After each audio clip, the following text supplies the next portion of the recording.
So in this video, we'll talk about HTTP routing and methods. So HTTP routing, the gateway and the microservices will register themselves in registry when they are launched. And all the HTTP requests from the client will be routed to the microservices through the gateway. And all requests will be proxied using their application name. The gateway is capable of routing the services to one or more service servers querying for the required service. So let's take an example. When a microservice price is registered, it is available on the gateway through price/price URL. Any client making a request to this service will be routed to this service using this URL/price URL. Then you might be wondering, what is this URL? Let us see in the next card. API endpoint. Suppose you have a car with a particular number. And how will you find a particular car among many other cars? How? Using the registration number. So endpoint is an URL that communicates with the API. It can be a collection of objects. And if you want your API client to interact with the data resource, point it to required endpoint. Simply, it is an URL using which a client will access a service.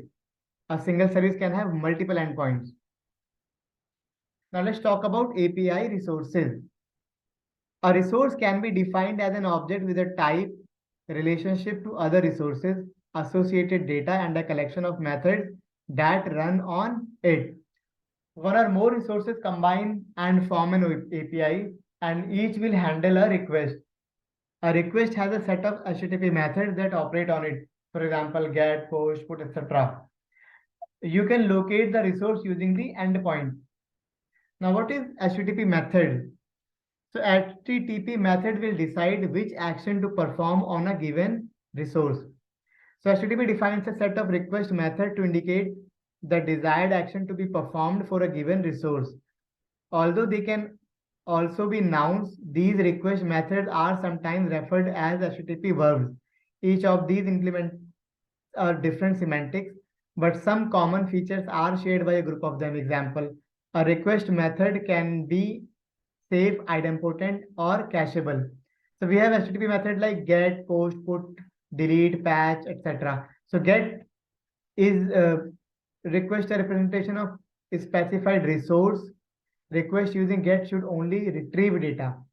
And post method submits an entry to the specified resource, often causing a change in the state or side effects on the server.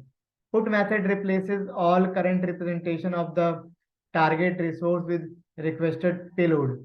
Delete method deletes the specified resources, and patch method applies partial modification to a resource. So this is all about HTTP routing and HTTP method. In the next video, we'll be talking about rate limiting throttling.